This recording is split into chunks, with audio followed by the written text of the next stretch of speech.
শান্তিতে নোবেল জিতলেন ভেনেজুয়েলার মারিয়া করিনা মাচাদো।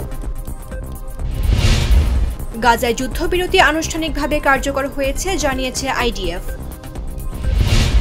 উত্তর গাজায় ফিরতে শুরু করেছে বাস্তুচ্যুত ফিলিস্তিনিরা। কিছু না করেই নোবেল পেয়েছেন ওবামা, বলেছেন ট্রাম্প।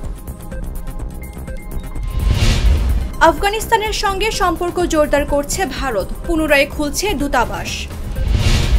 রুশ ক্ষেপণাস্ত্র ও ড্রোন হামলায় কিয়েভ জুড়ে বিদ্যুৎ বিপর্যয়।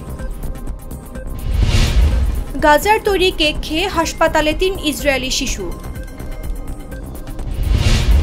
স্পেনকে ন্যাটো থেকে বহিষ্কার করা উচিত জানিয়েছেন ট্রাম্প। চুক্তির পরও বিমান হামলা চালিয়েছে ইসরায়েল। বেলজিয়ামের প্রধানমন্ত্রীর ওপর ড্রোন হামলার ষড়যন্ত্র, গ্রেফতার 3।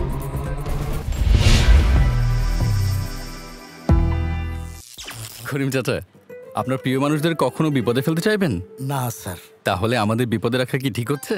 এজন্যই বিজলি কেবলস সবচেয়ে ভালো ও নিরাপদ। ফ্লেম রিটার্ডেন্ট পিভিসি দিয়ে তৈরি বিজলি কেবলস, নিরাপদ আজীবন।